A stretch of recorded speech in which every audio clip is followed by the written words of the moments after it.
stabilize at low levels, slight population increase, if any. Phase E is future super advanced society, where the continuing low fertility and mortality.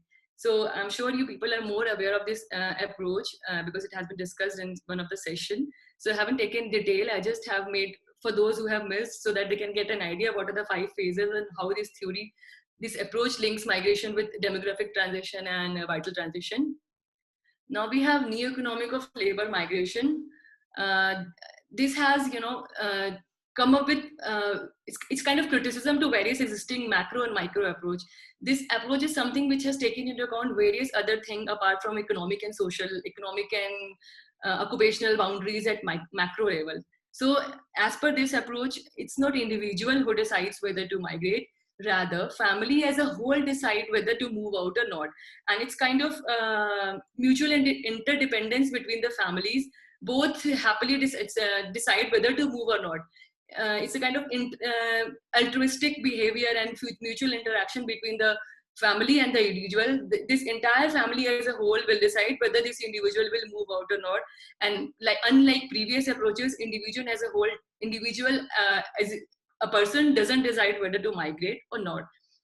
Another major thing about this approach is migration is risk and income diversification strategy adopted by rural poor households to diversify familiar risk via diversification of earning resources, and it's not at all a purely economic response. Let me explain you with one of the example.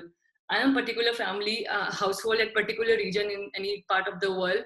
I have one person engaged in agriculture, one person have maybe dairy shop.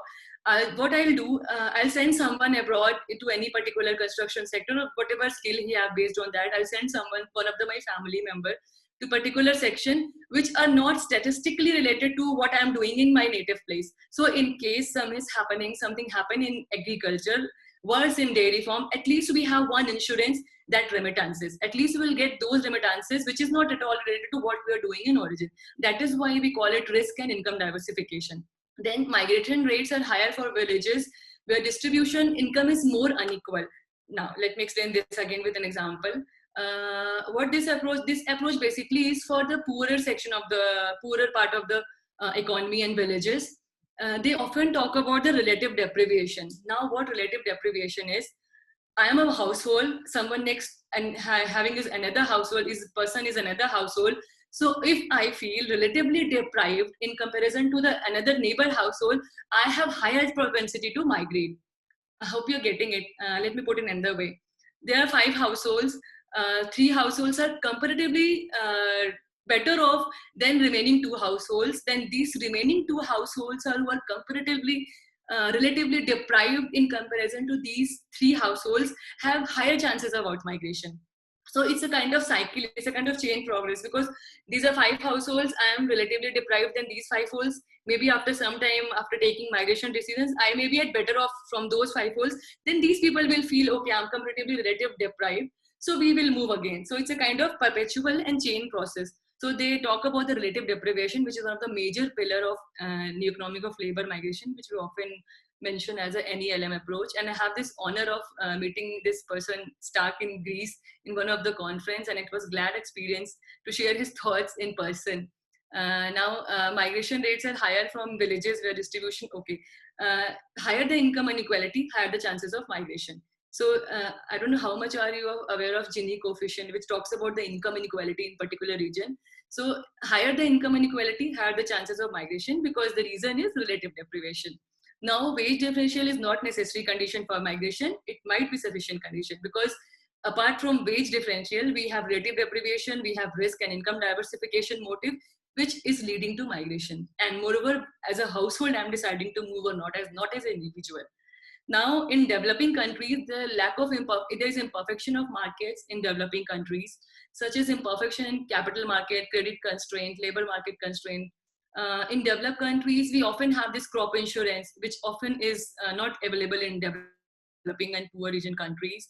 We have unemployment insurance benefits, which again is not available in developing countries. So due to lack of these, imperfection in markets, this is which it gives reason and it triggers people to move out, because they don't have much option left at the origin. If I could have my crop insured at my place, if I get unemployment benefit at my place, I might not decide to move out. But if I don't have any options, so sitting idle and doing nothing, I'll definitely move out because I'm not getting those benefits. So this is another reason.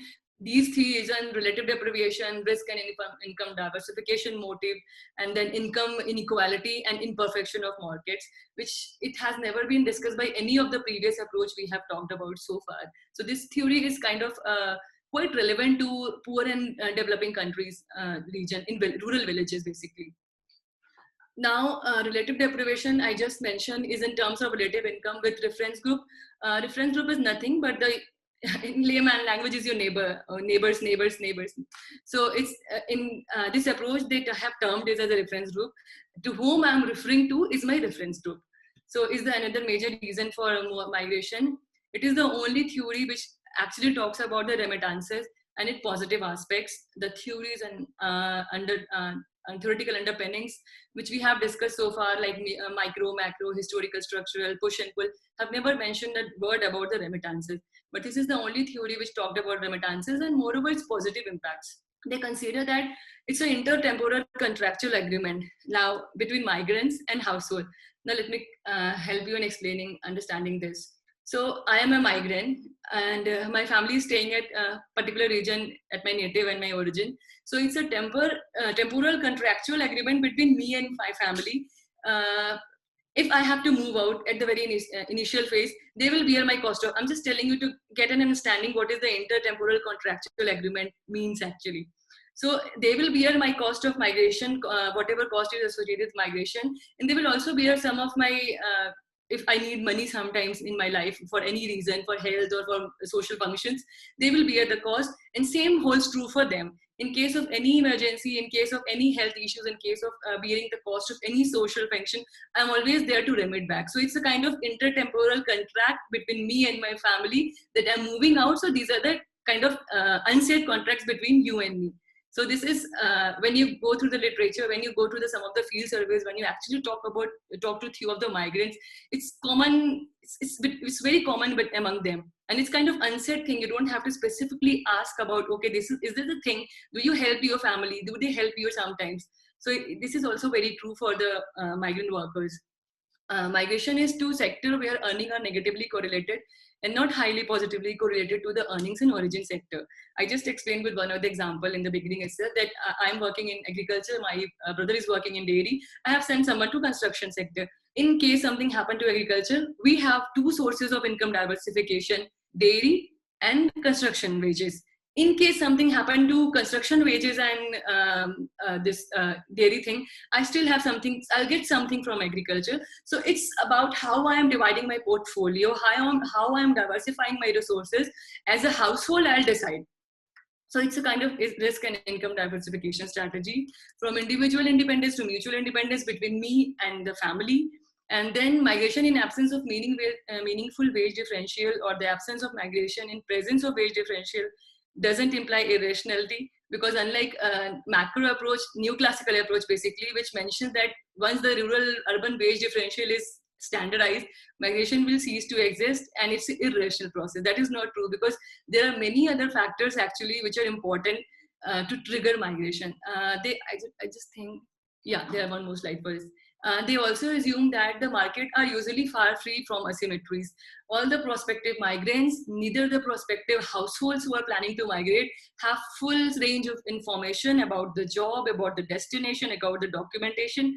What macro approach, neoclassical approach assumes is there is a full symmetry of information. So it's again not true. We can't have all information about the destination. We can have major information through our social networks, but we cannot have all the information. The person is unable to realize his full potential values. Yeah, there's another thing which this theory talk about is lack of credit constraints. As per this approach, is one of the major reasons for moving out from the rural villages. Let me give an explanation for this. I'm from very poor household, and I'm working in agriculture, and in seasonal and peak time I work on someone else agriculture. So I don't have money. If I could have someone from someone out migrated, I could have asked for something in case something happens to the income opportunities and origin. But if there is no migration, I cannot go to ask for credit because I'll not get it. In case I get the credit from local landlord or money lender or big agricultural landlord family, I'll have to pay exorbitant rate of interest. Moreover, I also have to work in their field in peak season of agriculture. So as per this approach, this is the major reason: lack of credit constraints, lack of credit facility is another reason which triggers migration from rural villages. In case I get money whenever I wanted at low in rate of interest, I might not decide to move out. But as most of the, and this is another finding which I found in one of my studies, is that the major reason for moving out in rural villages in some parts of the India is because they don't have credit facility. They don't have credit uh, at the time when they need. So they migrated someone to another part of the world or maybe particular region in the same country.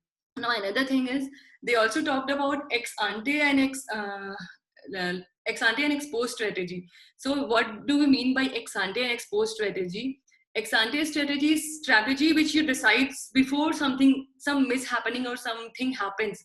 So as per this approach, migration is a well planned strategy. That is the reason I'm sending someone abroad in particular entirely different set of occupation. I have this in my mind. So if something happens to our household's income, there is always someone who can bring it back and can save us. So it's not an act of desperation. It's well planned strategy to let someone move out of the household as a household decision. So they talk about ex ante and ex post strategy. Ex ante is a kind of strategy like if there is some is happening in agriculture, something, some theft or some fire, so you are well prepared in advance because you have sent someone, at least you have some source of income. Exposed is something when you start deciding on what to do now, whether to send someone or not, after the happening has already occurred. So this approach is basically ex ante strategy where you decide in beforehand to send someone abroad. And then last is migrants and family enter voluntarily into mutually beneficial contractual agreement. I just mentioned in few minutes ago. It's like contract between me and my family that will be there in any time of need, financially and emotionally. So it's a kind of mutual contract between me and the respective household. So this is the major approach, and this is quite relevant for the villages of the rural economy. They often ignore the actually the reason why the rich migration is still taking place. They have focused more on the rural section of the poorer section of the rural society. But this is one of the major, you can call it as a drawback, that they haven't given the reason why the richer section is also migrating, and they don't have any explanation for that. They consider the relative deprivation is the major cause of migration. Now let's come to the another approach. This is Lipton's approach of migration.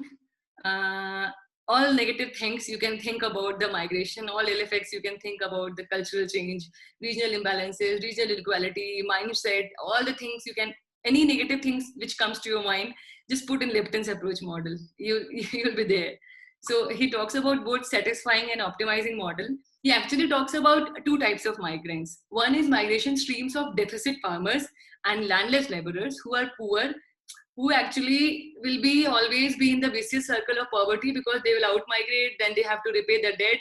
They will again take loans for out migrating to bear the cost of migration. The entire circle will keep on going like this.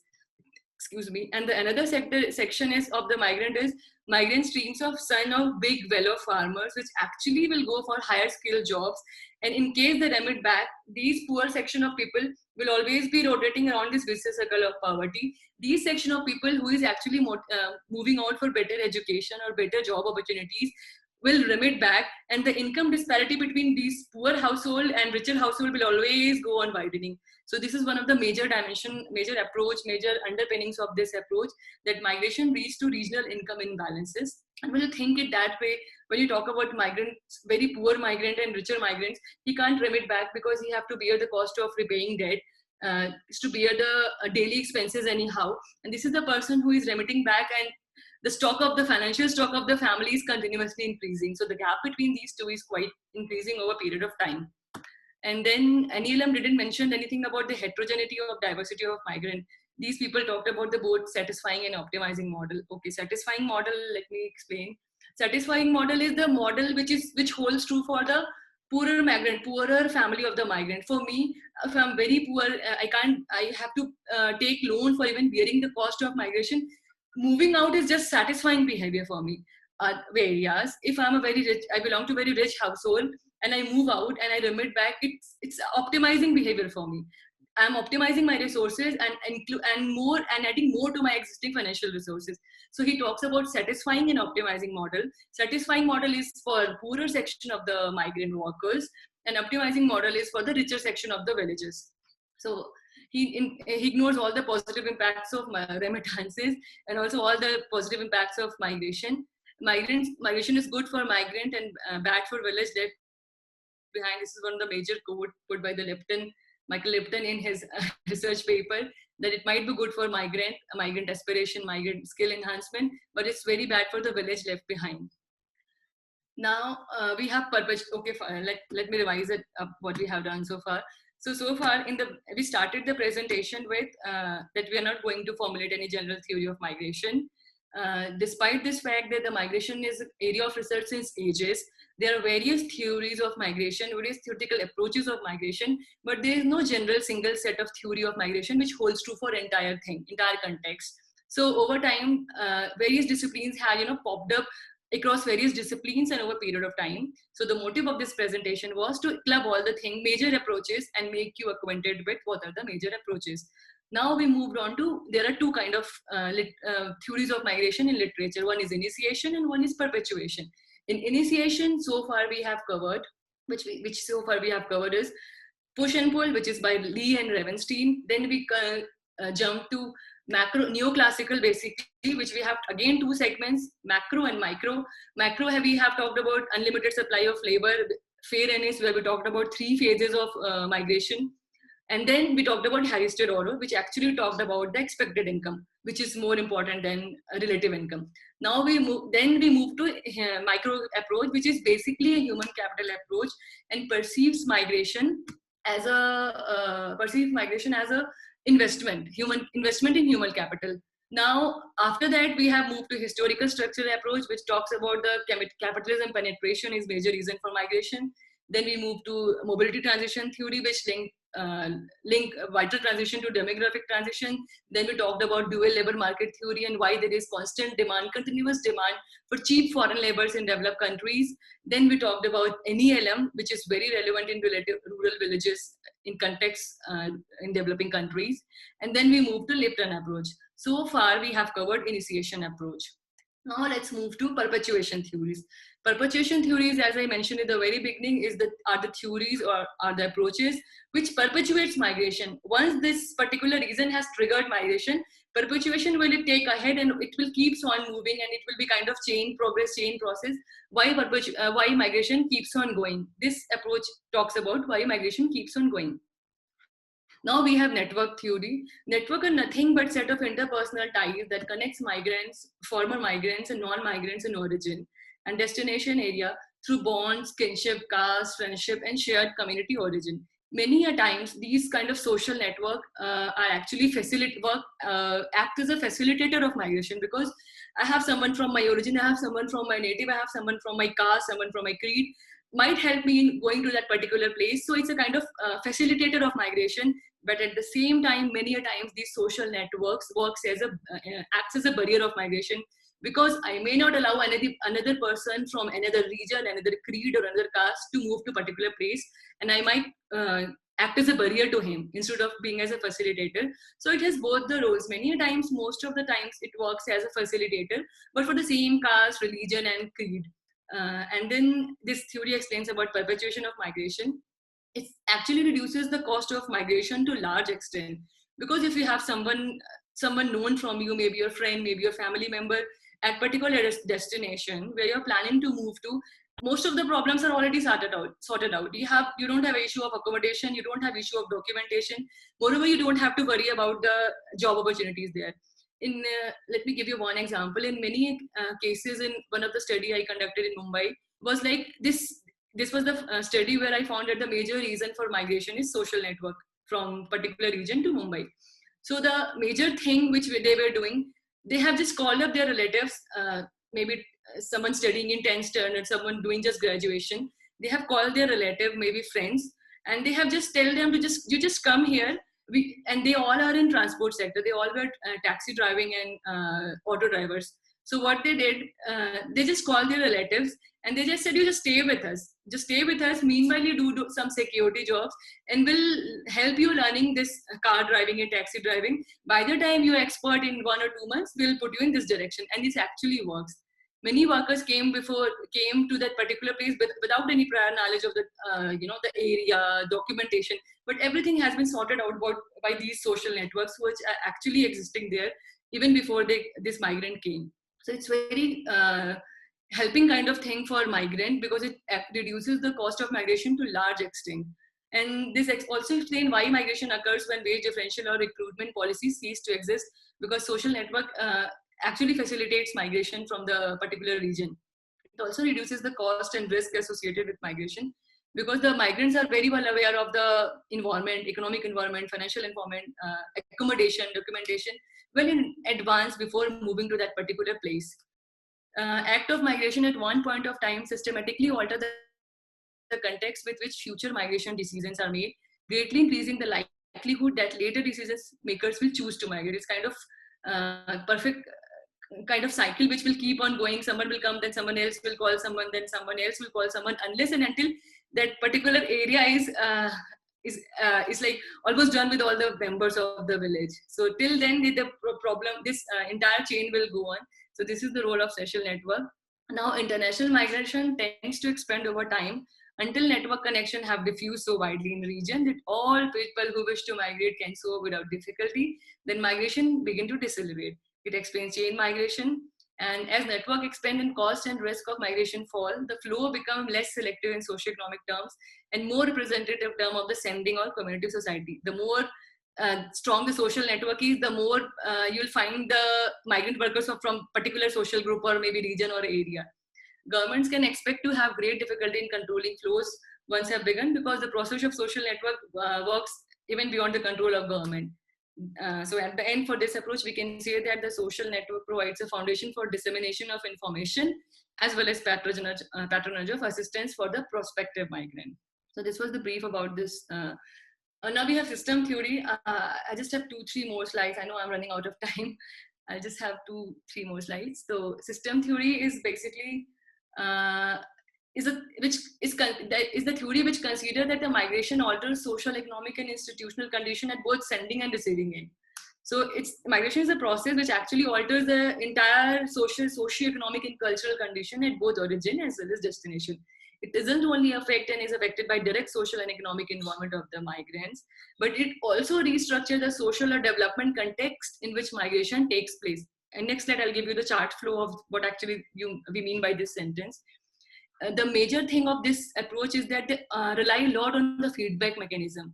The more the positive feedback I as a prospective migrant or my friends as a prospective migrant get about the system or maybe the destination, higher the chances of migration. The more we get the negative feedback, there is less chances of out migration. So the major thing of this approach is they rely a lot on the feedback mechanism of the current migrant to decide for the future migrant or maybe prospective migrant.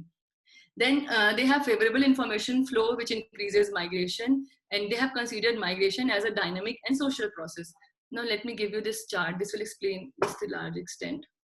Okay, so let's start with the potential migrant from the below extreme, this left. Potential migrant is anyone who decides or have any motivation or willingness to move in future direction.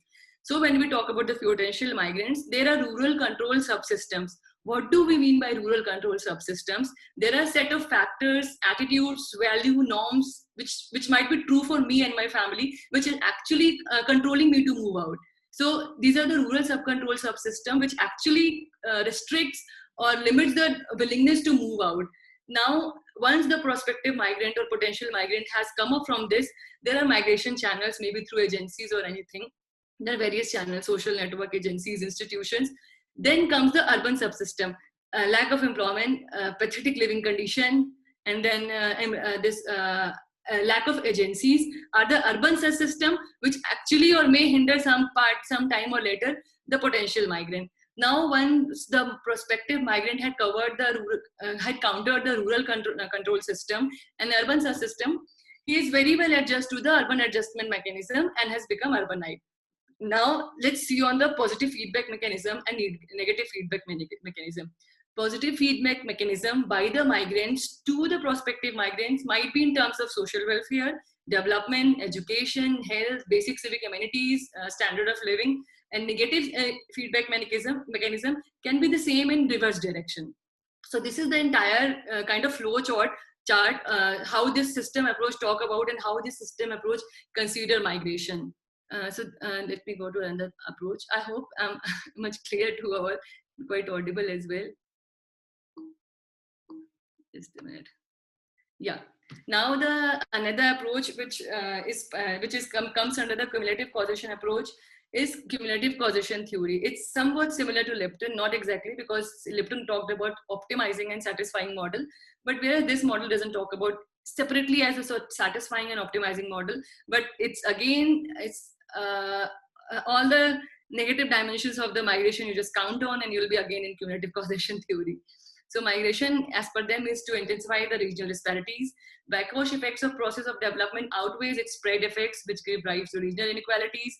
Migration of people from backward region results in regional imbalances. So when you go through the middle paper, it's all around the regional imbalances, which is created by migration. Migration as the process serving the interest of receiving nations in need of cheap immigrant labor, and while only seen to worsen the underdevelopment at the sending end. So it's positive and it's beneficial for the receiving end, that's we call as developed countries, but it's not true for the developing regions or what we got known as a sending end. Now, he actually talks about the 6 socioeconomic factors that are potentially affected by the migration in this cumulative fashion. These are distribution of income, which is relative deprivation. This is somewhat what NELM theory talked about, the relative deprivation. Then the distribution of land, it assumes that the migrants have more propensity and more tendency to buy land in comparison to non-migrants. Organization of agriculture, they assume that those who are migrants are more into capital intensive techniques. Organization of culture, there are a particular set of attitudes and culture which migrants bring along back to the native from the cities, which this approach doesn't appreciate at all. And then there's a regional distribution of human capital, lost labor effect. And finally, the social meaning of work. This is social labeling of immigrant jobs. So as immigrant jobs or immigrant workers.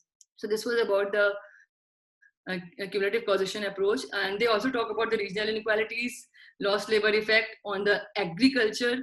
Migration leads to critical shortage of agricultural labor. And it's like urban taste and material aspiration is supposed to make rural life less appealing and displaces local people from agricultural workers and increase. I must suggest you all should once read his paper, because you'll get lots of insight. Okay, these are the other dimensions which you often ignore about the migration when you talk about the remittances and its positive effects. Migration decisions made by families and individuals influence social and economic structures within the community, which influence later decisions by the other individuals and households. Okay, this is the last approach, in perpetuation approach. So institutional theory basically talks about actually highlights the role of institution in either facilitating or restricting migration, basically international migration. Role of various private and social institutions facilitate migration. Various imbalances and barriers by core countries erect to keep people out of the create niche for black market in migration. The demand for the willingness of number of prospective migrants to move out is quite large in comparison to the visas that developed countries provide to any nation for moving out. So the gap between these two creates the black market for, and there comes the role of institution. These are the institutions we talk about. But these are not the only institution where the black kind of thing happens for migration process and movement, but there are various voluntary humanitarian organizations which actually helps a lot to the respective and prospective migrants to come up and to sustain in this kind of market. Profit-making organization and private organization provides a range of services to migrants in exchange for fees set on underground market. Humanitarian groups I just mentioned help migrants by providing counseling services, social services. So this approach is entirely based on the role of institution, be it positive, be it negative, be it facilitating, be it restrictive. We have to include all when we talk about the institutional approach of migration. Once international migration has begun, private institutions and voluntary organizations arise to satisfy the demand created by an imbalance between the large number of people who seek entry into capital-rich countries and the limited number of immigrant visas these countries typically offer. So here comes the role of institutions in facilitating migration, legally or illegally. Now, I have covered major approaches of this perpetuation and initiation. These are a few more approaches which I'll leave up to you all to go through if in case you are interested. And apart from this, there are many other approaches which can include just go through all these conflict and security model by Ibrahim Sarkozy, prospect theory by Daniel Kahneman. So just you can take these theories in your mind, and to widen the domain of your knowledge in terms of theoretical underpinnings of migration, I suggest you to go through these approaches as well, just to assimilate what are these approaches as well, so that you can have more better and in-depth understanding on the approaches of migration. These are also very interesting, but these are quite, when we go to the literature of migration, the theories which I have discussed is something which comes very, very often. These are also, meanwhile, through the process of reading the literature, you'll come across with these approaches as well. So I just wanted to inform you that go through all these approaches as well. These are quite interesting as well, but as the time limitation is there, I couldn't, include all the approaches in detail. So let me conclude the entire session. We have covered various initiation, perpetuation theory in detail. So there are various factors which actually initiate and then later perpetuate migration. We cannot say that this theory is initiated the migration at particular origin will be true for another region. So it's very context specific. Migration is very diverse and very context specific. Each and every theory of migration has its own flaws and merits. But unlike, we cannot say that these theories are contradictory to each other. They all are somehow one addition to another one and kind of complementary to each other, because what have been ignored by some theorists have been reformed by the other theorists in later part of time, later part of another part of the world. So theory which explain diverse feature of migration is need of time. Maybe some of you over time will come across that, oh, this is the person, one of our GIFDT intern have formulated particular theory of migration. So with this hope, I'd like to end this session. I hope you have enjoyed the session and have wider knowledge as a takeaway for this session. Thank you, Dr. Ruchi, for the wonderful session and for taking us from push and pull theory to neoclassical to perpetuating theory to system approach, and covering each and every theory of migration in such a wonderful manner. So it is really great that you have talked too many things in such a time constant thing, and hope people have get your idea what the migration theory is all about, and they must be have some curious question to ask from you. If anyone have any question, they can put in this chat box, and anyhow I have also given some question to you on your chat box, Ruchi, so if you want, you can address to them. I'll just check. You have given to me, Feroz, on this chat box or in... Where are the question put, Feroz? I have given you just on chat box only. Yeah, can you just text me?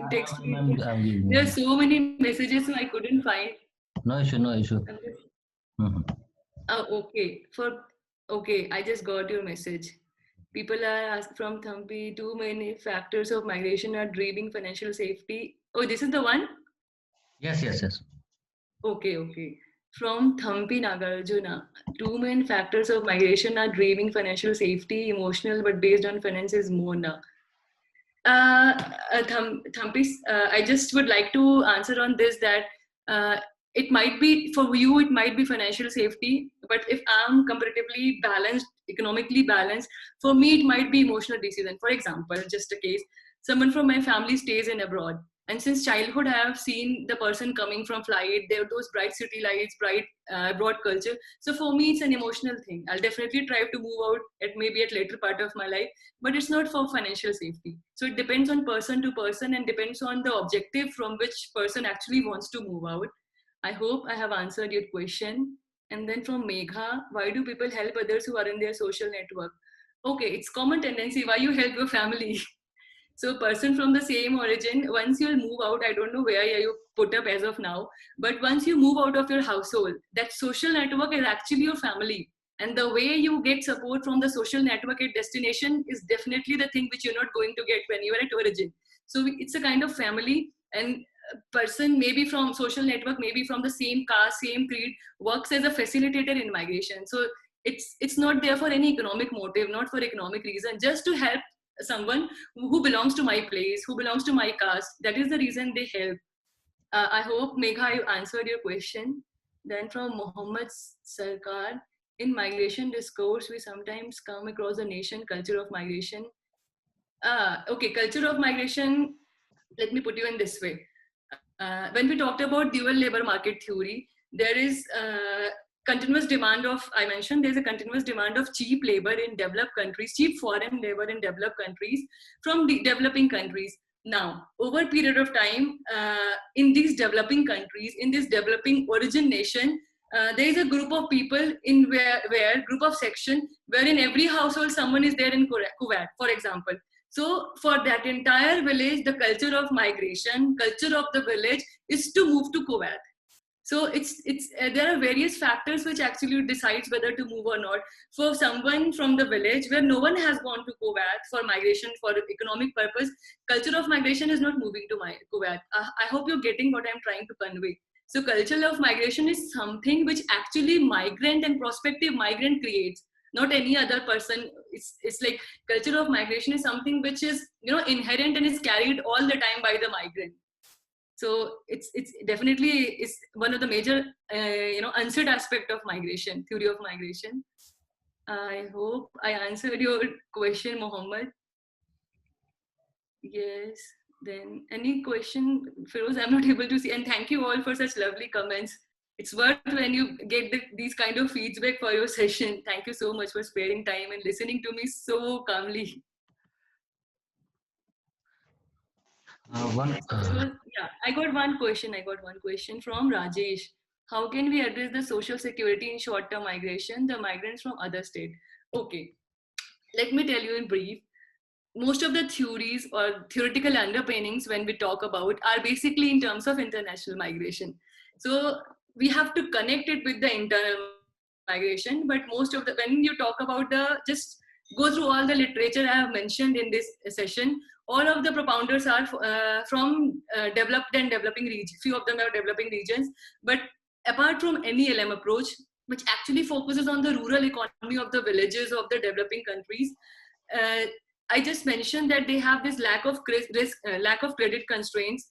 Lack of credit constraint is nothing but it's a kind of lack of social security I'm having at my village. It's nothing else but this is lack of social security. If I have that social security, if I have the unemployment benefits, if I have my crops insured, I couldn't have moved out. So how can we address the social security? It's something which government has to see, and we may definitely suggest, but by ensuring the basic civic amenities, which we all should be very eager and progressive to work on as a migrant researcher, is something we can do in that direction. And there are so many schemes and policies as well to address these issues, but the problem is the lack of implementation, and moreover it doesn't reach to the proper people. So definitely we can address them, and someone from you maybe at a later point of time will come to know that this is the person who is our GRFDT intern has propounded or some policy or something. So we have to look in that direction. But yes, we can definitely address, and these are the major reasons why people migrate, because they don't get social security. Now, something from Thampi, majority goers, and even not for, I'm telling from fact that figures, majority goers permanently leaving families not for, yeah, definitely. That is the reason people are moving out, because they're not getting the employment or opportunities at their place. If they'll get the majority of the migrants will ask them, even at destination. I'll just let you know from one example. I surveyed few of the migrants in Mumbai recently, and it was a mandatory question for all migrant researchers: would you like to return back? And 90% of will say yes, we would like to return. But just because they don't have any income opportunities, they have migrated. So it's, for most of them, it's not actually forced one, but definitely involuntary one. If they get some opportunities at their origin, they will definitely not move for various reasons. They don't want to lose their family, they don't want to stay apart from their family. There are various emotional costs also associated with migration, but these poorer section of societies are not left with any option apart from migrating. I hope, Thampi, I answered your question. One last Thank question. you, Meenakshi. Yes.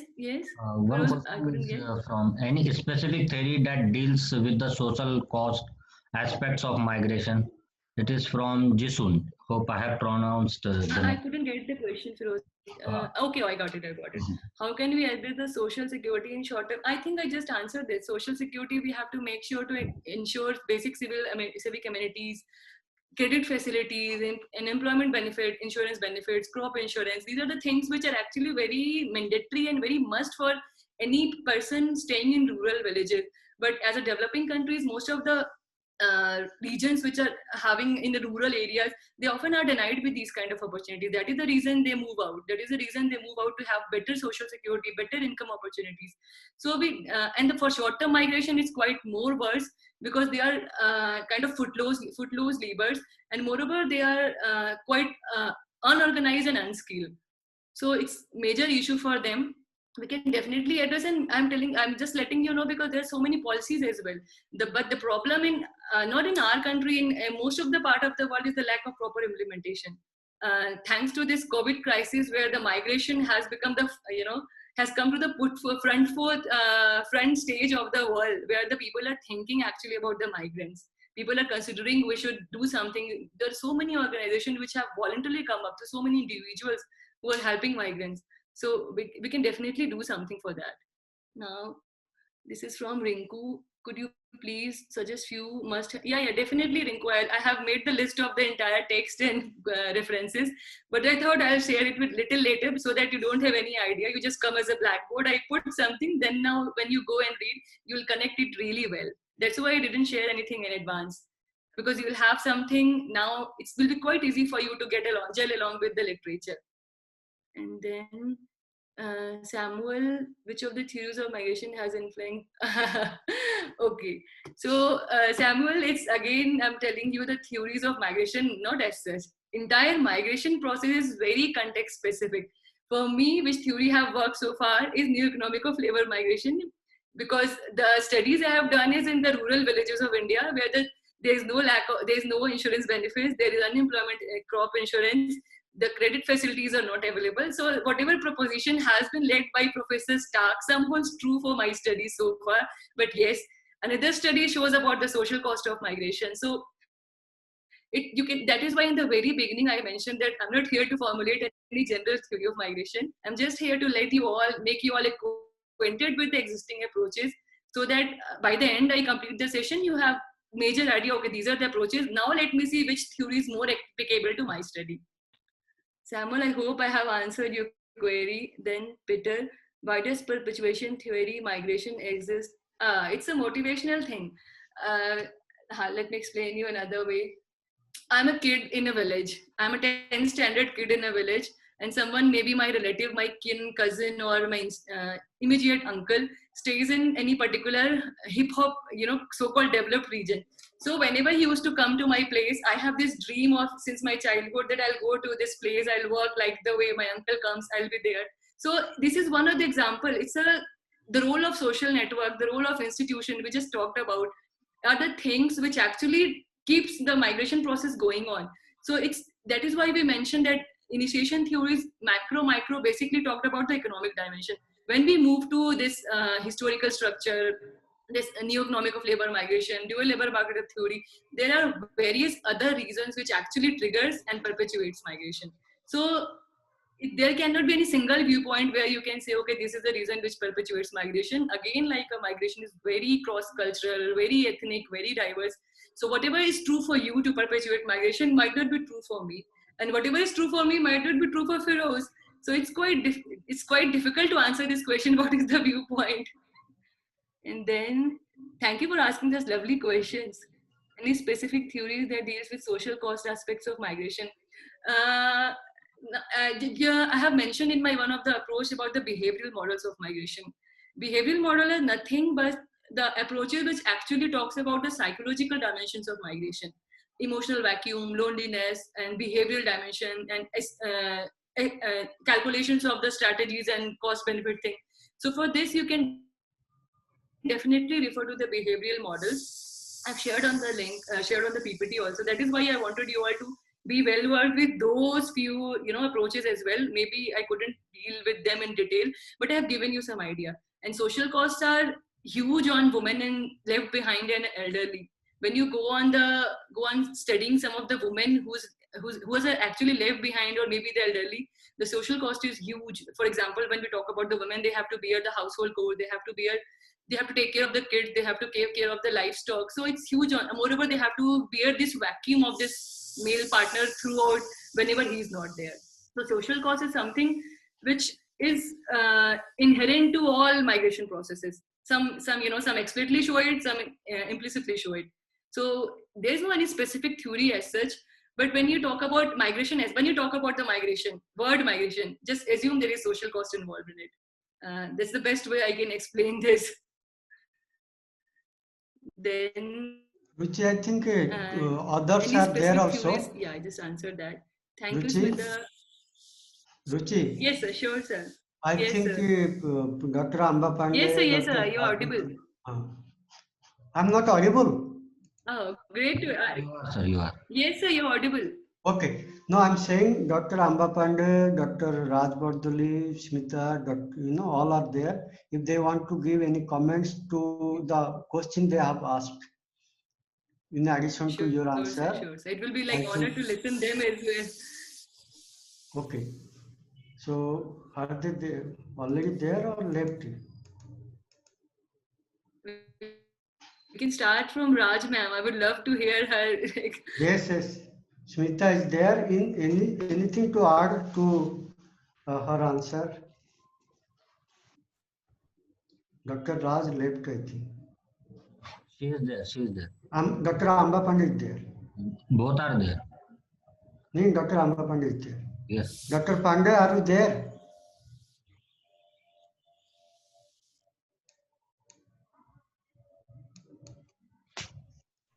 Okay. So otherwise, you just answer other questions. I think she's not there. She's there, sir. Amba ma'am, are you there? Can you just respond, please? She's there, sir. Okay. Might be not able to hear us. Maybe. So you can finish the thing or anything we can.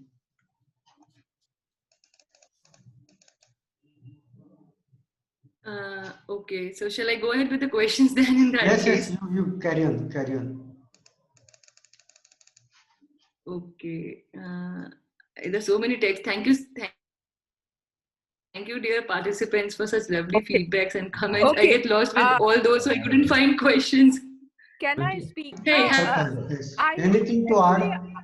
I could not unmute myself initially, so now that I have unmuted myself, can I say something? Yes. Abba Pandey speaking. Yeah. At that point, I could not unmute. First thing is, thank you, Ruchi, for giving such a comprehensive picture of the approaches to migration, because it is here that our participants are going to pick up what is applicable to their studies. Thank you very much. And I think you have touched almost everything, all the things that actually we generally deal with. Yeah, I just wanted to ask you something. Do you see, politicization of migration is something that in the present times have become very ingrained with the migration theories. I mean, whether it is international migration or internal migration, migrants have become a part of politics, of the national politics, of the regional politics, of the state politics, whether it is Maharashtra, whether it is Bihar, whether it is US. We can see that how much, one of the major things that Trump had was the anti-migrant things like that. So do you have any theories related to this? Yes, ma'am. To large extent, you can go through this conflicted insecurity model by Sarkozy and Cohen, which not precisely, but to large extent, they talk about this thing only, how the conflict insecurity among migrants, among country, what we talk about politicization decides or, lead to migration. So it's one of the major approach which you can go through, which actually talks about this. this Okay, conflict and thank you. insecurity model. I haven't discussed here, but I've given in the approach. Okay, thank you. Or maybe someone can in future develop on this theory Ma'am, more. you can add to the questions of the participants as well. Amber ma'am, you can add to the questions asked by participants so that they can have more broader expert view as well. No, you have already covered, you know, it was a very, very comprehensive presentation. Let me say congratulations for that. Thank you. I just try to make them aware of all the existing possible things for migration and theoretical underpinnings, ma'am. Thank you so much for that. So if there are anything else, We can otherwise. invite Raj, ma'am, sir. Achha, Dr. Raj is there? Okay. Dr. Raj All right. Yes. Okay. Can you hear me? Yeah. Yes. Okay. Thank you. Yes, ma'am. Yeah, but thank you very much for a very detailed and comprehensive presentation. That was great, going through all the various theories. It's good to understand why migration happens or why people decide to migrate, whether internally or outside their countries. And while there are economic factors and while there are other policies such as lack of access to credit and lack of access to pension or whatever other factors that influence or motivate people to move. The question I have is, if decision to migrate is a family or a household decision, and if the household is distributing its risks by sending one or two members of the household outside their normal residence, how do we explain? Which theory explains that households which are not relatively let's say, who are not less resourced. In other words, there are households who are wealthy, right? There are households that are wealthy, but they decide that they must send somebody outside. What sort of that decision? What theory will explain that? It is not to share their economic gains for migration. So, which theory do we put that in? Thank you. Sure, ma'am. So when we look at, there are two dimensions to look at this question, ma'am. First is you mentioned about as a household, when I think about diversifying my financial resources in terms of sending someone abroad in different sector, which is not related to the some sector in rural area or maybe any area where I'm staying. So this theory is very well explained by the New Economic of Labor Migration by Oded Stark. The very famous sentence for this approach is the migration is risk and income diversification method adopted by the rural households to diversify their resources. So the economic of labor migration is the one which explains all your queries which you have put on. But now when we know there are various other approaches, to some extent Lipton's approach is also applicable to this question, because there also I'm a very poor person where in which case I would send someone to any other place in another occupation to satisfy my needs. But if I'm a richer section of the village, I'll send someone, or definitely my kid or my kin will go abroad for better education, better employment opportunities. But that too, again, I'll bear the cost, because if the kids doesn't earn when they go for studies, or the cost of migration anyway have to be borne by me. So NELM is definitely worth the answer, because they talk about the diversification of resources in different occupations. But to some extent, we can also go to the Lipton approach, where he talks about the satisfying and optimizing theory of migration. I hope I answered your question, ma'am.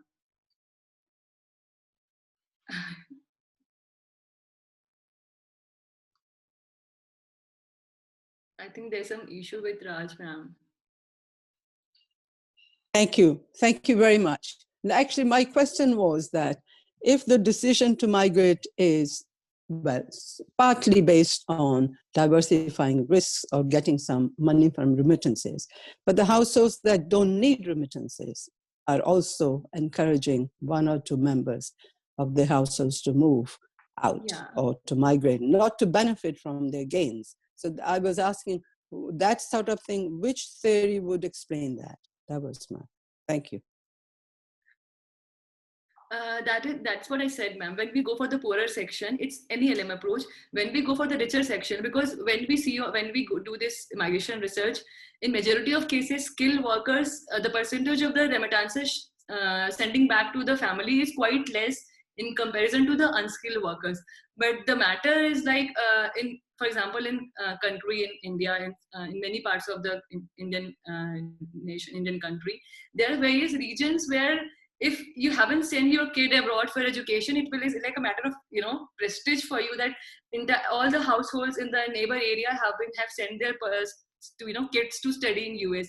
So I have to send it. I don't have any option. But it's not that I'm sending for remittances or any economic reason. So there are various reasons, ma'am. Like what are the? That is why I said that Lipton approach somehow answers your question, because he talks about two kind of migration. NELM theory, what we call as a new economic of labor migration by Stark, basically talks about the poorer section only. So when we have to send remit back, when we are expecting remittances from someone who have sent abroad, it's NELM. But when we talk about both poorer section and the richer section of the village of the country, it's about the Lipton's approach, ma'am, because that is why we have called these approach has called richer section as an optimizing approach. Most of the skilled workers who are actually from richer landlord class of the particular example for village per se, they don't remit back, but they have this reason they have aspirations to work abroad, they have aspirations to study abroad because they can afford it. So that's why I said we can go to Lipton approach in that case. Fine, thank you. I hope now I answered your question, ma'am. Thank you so much, ma'am. So if nothing is Dr. there, Smita now. Yes. Yes, I'm here. Just a second. Yeah. You can add some of the comments, Dr. Smita, now to add on the session. No comments, Ruchi. Just a compliment, and it was a wonderful session. In fact, I was looking forward because usually reading a theory is a Herculean task, and that too you have presented in a comprehensive thing in such a short time and very precisely. So I have all compliments for you. Just one thing I would like to. No, it's not a question. It's just a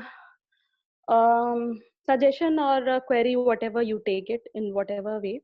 That since you have covered a vast range of areas like sociology, theories from sociology, economics, which is your major area, and anthropology and all the other areas, I was just thinking one couple of theories from political perspective was should have also been there, in the sense like migration should also be looked from the state perspective. Like, why do a state look to its migrant? Because then only we are also talking about diaspora, so why do a state look towards its diaspora? What are the reasons? And the couple of theories.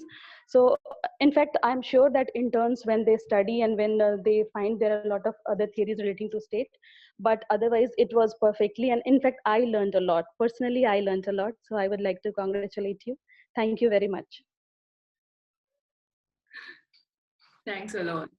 To hear something from a person like you is great compliment. Thank you so much for that.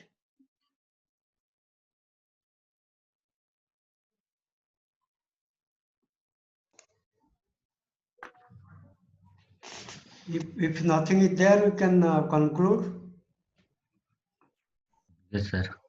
Thank you, Dr. Ruchi, for the wonderful session, and thank you for addressing all the queries and questions, as well as I just like to thank Dr. Raj, Dr. Amba Pandey, and Dr. Smita for their contribution and as well as their guidance. I also like to thank all the participants for their time and listening to the seminar and presentation. I like to thank to Dr. Sadanan Sahu for his guidance. Thank you all. Thank you. Thank you, dear team. Thank you. It's always a pleasure to work with you people. Thank you, all of you. Thank you very much. Thank you all. Thank you very much. It was wonderful. Yeah. Thank you, dear participants, for being with us throughout. Thank you for so many comments, such lovely comments, feedbacks, and for raising so many wonderful questions.